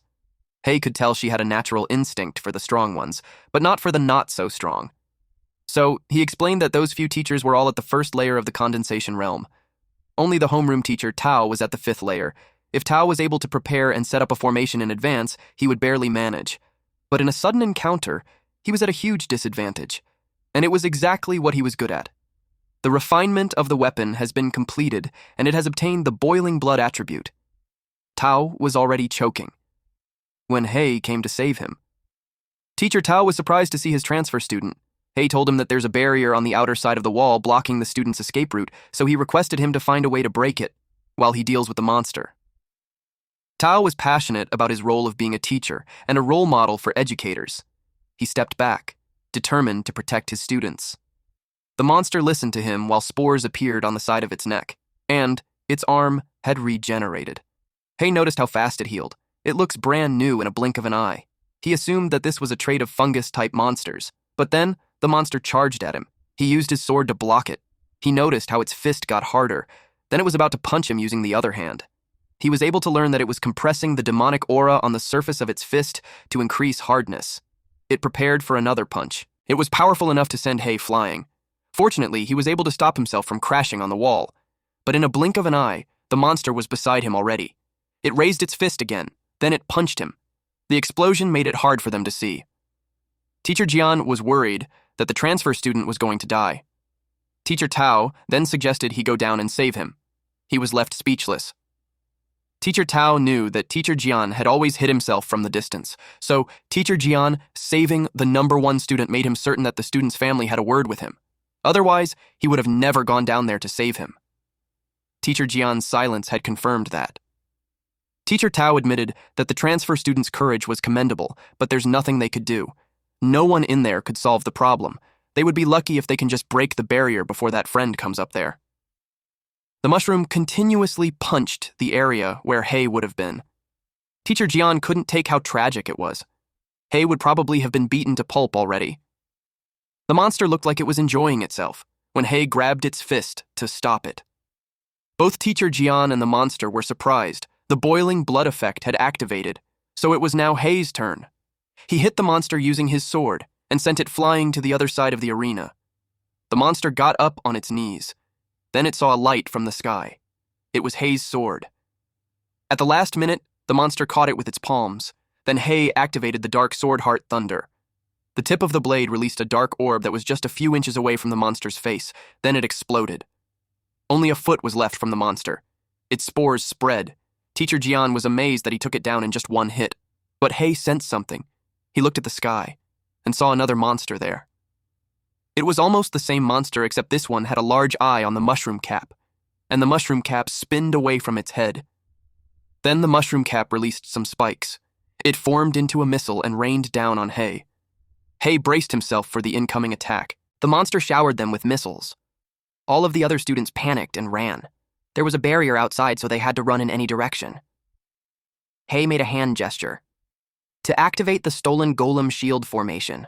The students were worried since the area of effect was wide. There was no way they could escape. One of them was about to be hit. It exploded near the student's face. It was a huge explosion, and it created a domino effect. The other missiles exploded simultaneously.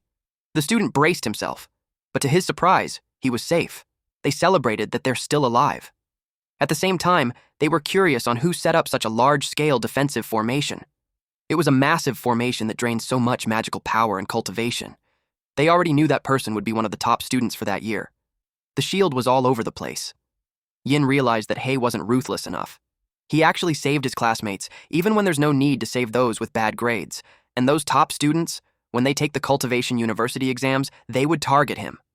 Hei's magical power was almost depleted, but he assumed it was the same for the mushroom cap in the sky. It disintegrated, the monster grits its teeth, and then it disappeared. It showed up beside Hei. Hei immediately kicked his sword towards him, and jumped before the monster landed its punch. He created a distance between them. But in a blink of an eye, the monster was already behind him. He countered its punch using his sword. His sword emits black static, and he swung it again. It beheaded the monster, and made its body step back. In no time, the head regenerated, and it was good as brand new. After Hei applied lightning magic on the blade, he could cut off its head easily. But its head can regenerate, which means the vital point wasn't the head. He suspected it was hidden in the torso. The monster unzips its face. It revealed an eye at the center of the forehead. In a flash, it was gone. Hei noticed how it got faster again, but he saw where it appeared and attacked there. The monster ducked and punched him on the side. It sent him flying while coughing blood. Then the monster circled around him at lightning speed. It was so fast that it created an afterimage, and it continued to circle around him. Even so, Hei had been able to skillfully block its attacks. It punches continuously. Hei had been hit on several parts of his body, but he stood strong. Teacher Jian was slightly disappointed that he was on the losing end after all. He really thought the transfer student could turn tables. Teacher Tao emphasized that it was hopeless in the first place. There was no way for the student to win with such a huge power gap. But still, for a transfer student to fight even with a clear disadvantage, he was impressive. The raw power could rank him in the top 10 of the year. Yin watched the continuous exchange of blows. She was getting impatient that he's not using the move he used to beat her. Hei was pushed back. The monster was so fast that it was hard for him to keep up, especially the burst of speed right before it attacks. Even if he defends with all his might, he can only block a small part of it. He had 150% damage, so the boiling blood had been activated. He assumed his combat stance. And charges forward. He raised his sword. Teacher Jian was confused since he had taken a stance but wasn't moving. He thought he gave up. But then Hei released a skill called the Heavenly Law of Annihilation. The power even shot up to where Teacher Jian was. It also broke the barrier. Teacher Tao was surprised that the barrier shattered easily when he couldn't break even with all his efforts. It made him feel unworthy of being a teacher and thought of just quitting. The monster's body was gone. Hai acquired a Durian Fiend Core. After a period of cultivation and growth, it can be controlled by a Beastmaster to assist in combat. The system urged him to complete the ritual process for the Heavenly Law of Annihilation. He made hand gestures, which eventually completed the ritual. Teacher Jian was in awe. He couldn't even see the last strike clearly. Then he told Teacher Tao that with Hei's strength, he could be more than a top 10 of his grade. He could even match those few on the top. But Teacher Tao had no response because he was dwelling with his own incompetence. Later that day, Hei and Yin walked in a park. Hei had ascended to the 9th layer of the Condensation realm. He can then advance pay techniques to others. Yin checked her phone and saw that Hei was trending. Everyone was saying that he's the biggest Dark Horse transfer student. They also said that he's guaranteed admission into top cultivation universities. She saw him gesturing in the air, so she asked what he was doing. He replied that he is simply paying his health insurance. He submitted 30% of the cultivation experience and merit points gained from the session to the Divine Dragon. He noticed how he wasn't healed anymore. It only heals him after the health insurance payment was received. He noticed that she had changed. The payment towards her was blocked by a dark cloud. He watched intently. As the black cloud covered the sky, it covered the wide area around them. It was the black abyss forbidden domain. They wouldn't be able to get in or out, and the inside and outside were invisible to each other. The formation was usually set up when someone wanted to kill a witness to silence them. A kunai was thrown at them. Hei blocked it using his hand golem, but the kunai was encrypted, so it exploded upon contact. Yin made some distance, but she got stuck in a puddle of dark liquid. It engulfed her. He watched the smoke clear. He was amused with the technique they did. They had imprinted a small-scale explosion formation onto a kunai and used an incessant battle mansion technique to drag a disciple inside. Hanako charged at him. She swung her sword and he blocked it using his sword. She swung it again. It hit his hand. But he saw that she used the back of her sword. Then he dropped his sword. Hanako jumped and created distance between them. He asked her if she did the whole maneuver just to snatch his weapon. She replied that her father ordered him to kill since he's a competitor towards her path to higher education.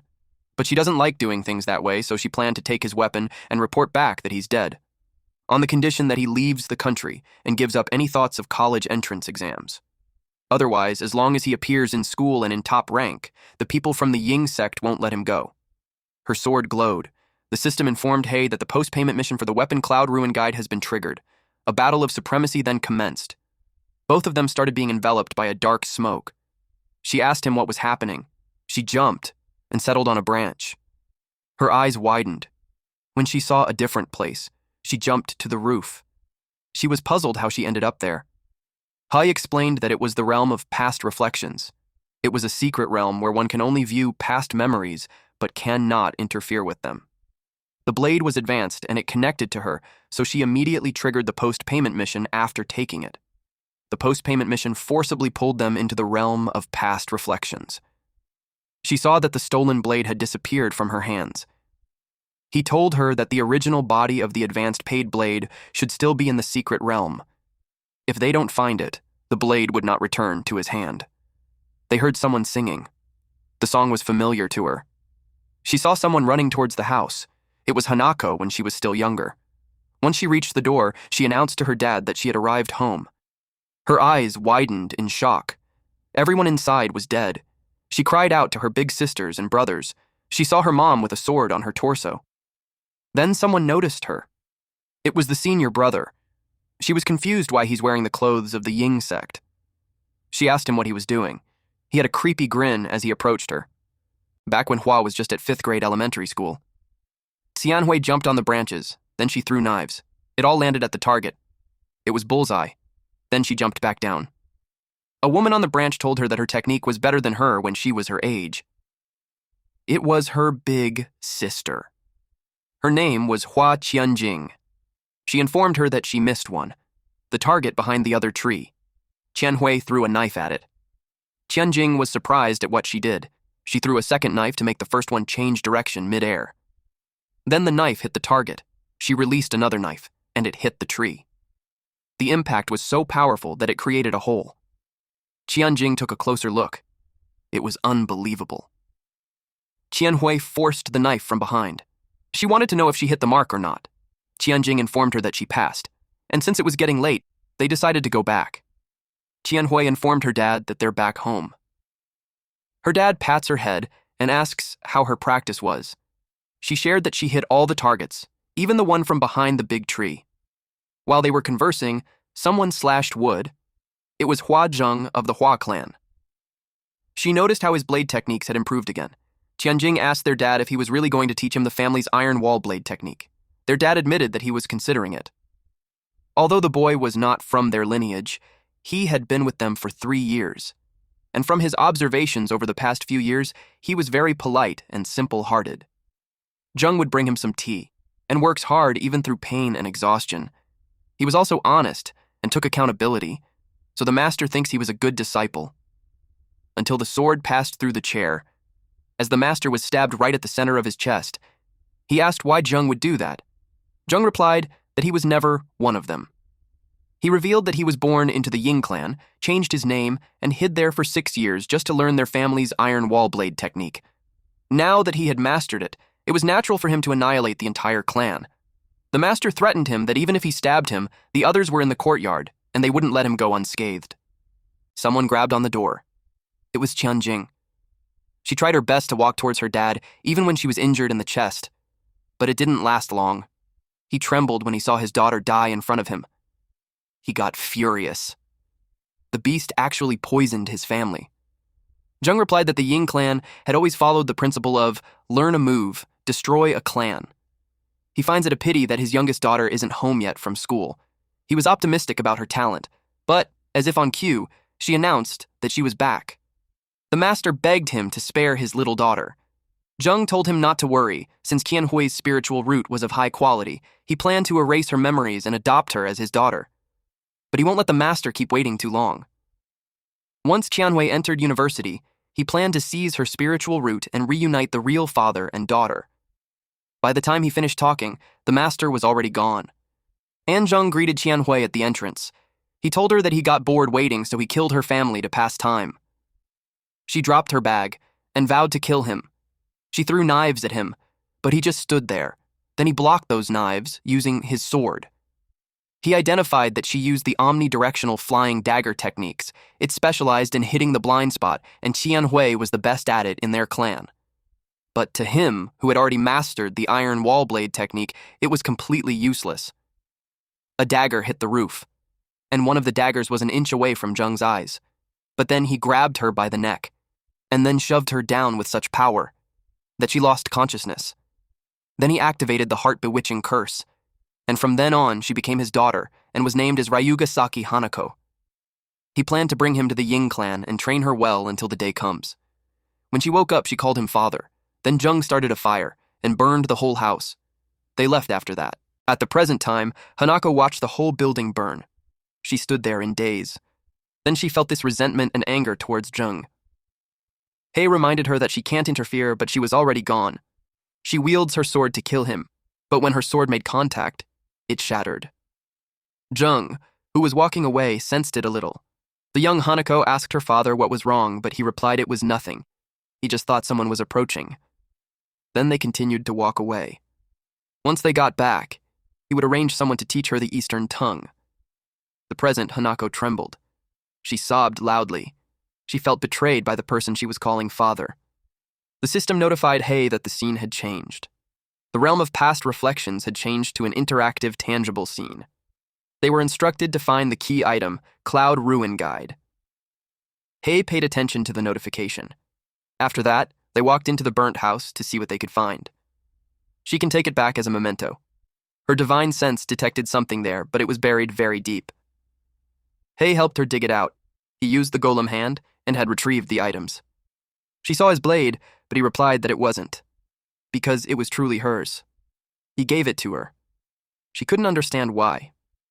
He explained that it was left behind by her father, and it guided her to rediscover herself, so it was always meant to be hers. He also gave her the blade manual left by her father. The blade manual was specifically designed to counter the iron wall blade technique. Hei asked her what was wrong. She told him how it was extremely difficult to cultivate. It could take decades to even reach the first layer. But she couldn't wait that long. Even if she could, Ryugasaki Shoichi would quickly realize that she's no longer the same person. But Hei told her that she no longer had to wait.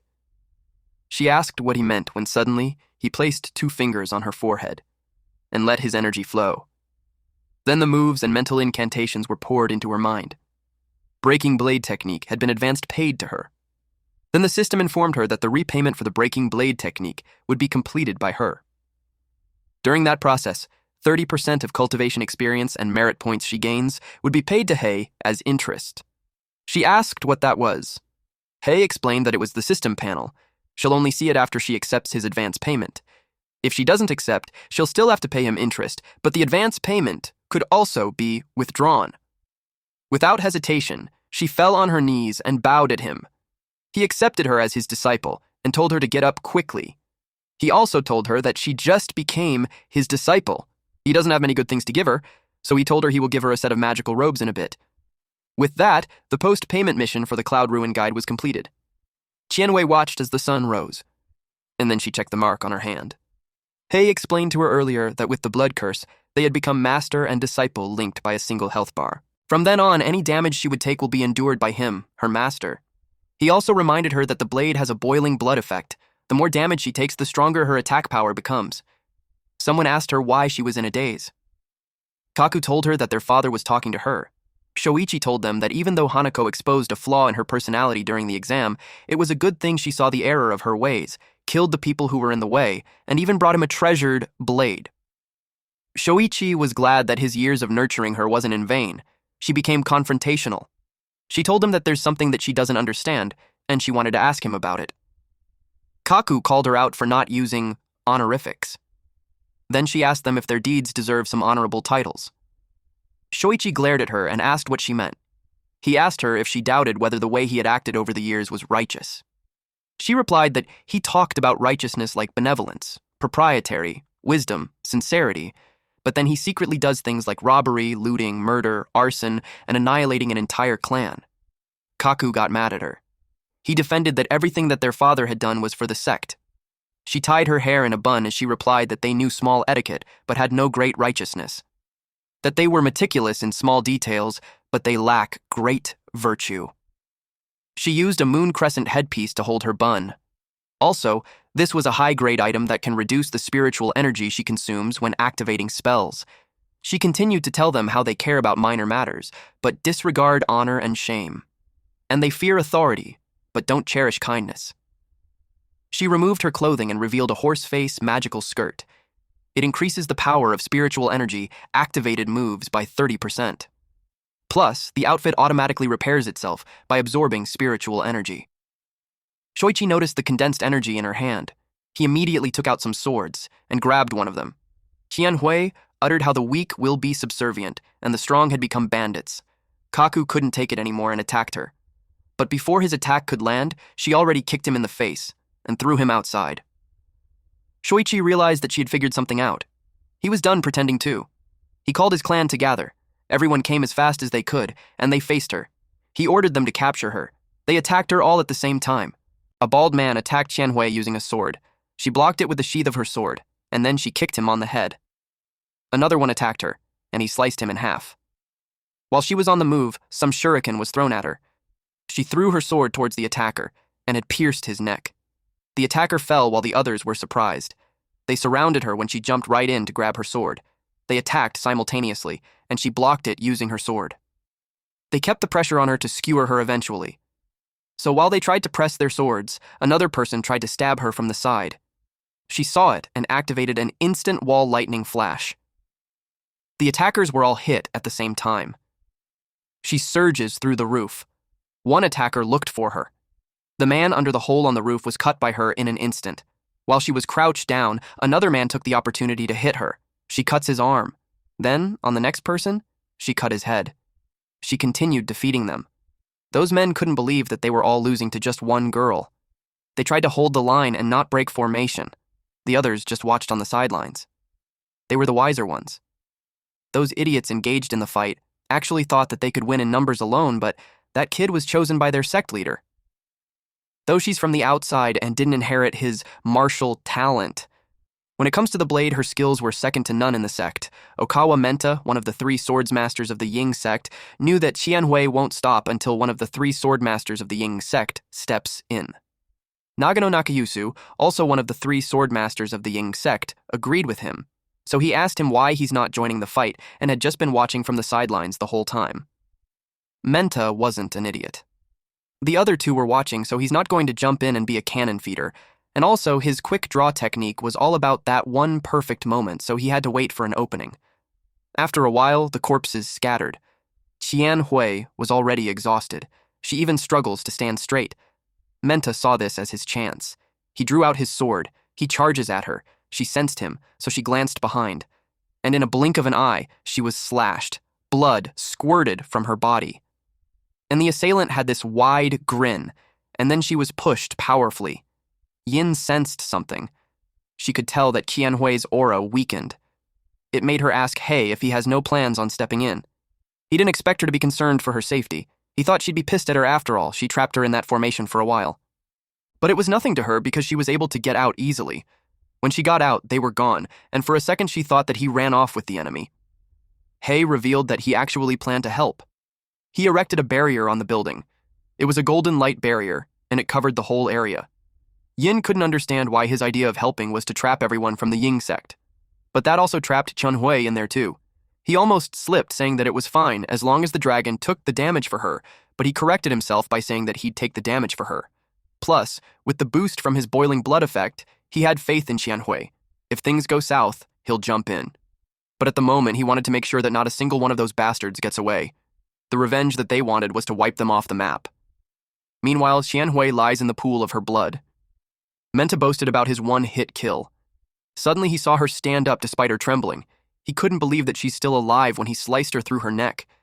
He tried to recall the last second, and realized she blocked it at the last second. She was quite lucky. But Menta was more determined the second time. He rushed towards her. She used spirit object control.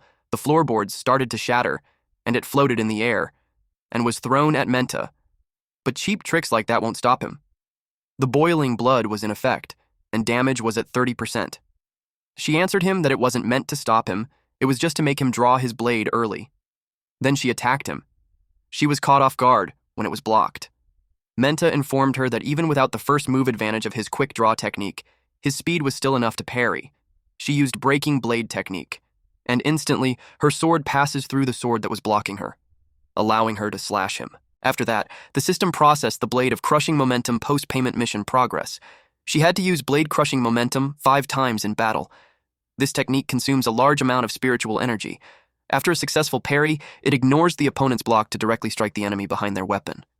At the moment, the spiritual energy was too low, so she was advised to wait for it to recover before using.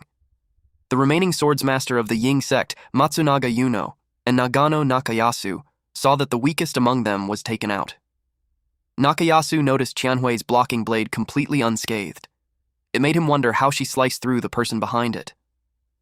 Internally, Yuyo got curious how that girl's cultivation level improved so drastically. In the past, Menta's quick draw technique would have been enough to kill her several times over. He suggested that they attack together. It wasn't because he's not confident, he just thought it's better if they all share the credit for taking down the girl. Nakayasu agreed. He told him he'd cover him. He used the skill Sky Rending Slash. Qianhui bends to evade it, and while she's in that position, Yuyo charges at her. She immediately blocked his sword, but he was powerful enough to send her flying. She broke the wall and was thrown outside. Her hands were left shaking from that heavy blade. In an instant, Yuyo was attacking her again. He had this arrogant smile on his face while doing so. He was able to make her drop her weapon. She immediately used the spirit object control to grab a hold of her weapon. But before it lands on her hand, he attacks her again. Her hand with spirit object control blocked the blade, but the pressure was overwhelming her. Suddenly, she was hit on the side. She wasn't expecting that. Yuyo commented that Nakayasu was ruthless for slicing the girl in two. Nakayasu told him to finish her already. It won't be certain until he cuts off her head. Qianhui lay there bleeding. Then, Yuyo attempted to behead her, but it left him dumbfounded. He was confused on how she was standing up again, and he also saw that even her clothes were healing. He couldn't believe that a fatal wound that nearly cut her in half at the waist healed in a blink of an eye. He wondered if it was some healing art that someone in the Condensation realm could master. She used spirit object control again, to get her sword back.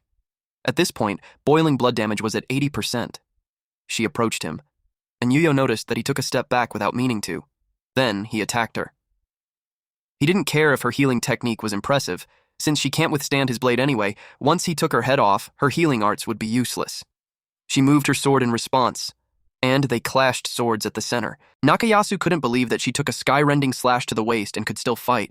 On top of that, she can parry his blade with a single hand. He realized that she's getting stronger as she fights, so he had to finish her fast. He used multiple sky-rending slashes. This was a massive attack. Yuyo could get caught in it, so he asked him if he's trying to slice him too. Nakayasu simply told him that his sacrifice would be remembered by the sect, but he refused to be a cannon feeder. He jumped away.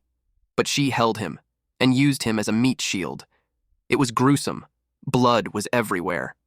Nakayasu watched the blood and debris fly in the explosion. Eventually, the chaos subsided, and he saw that she was gone.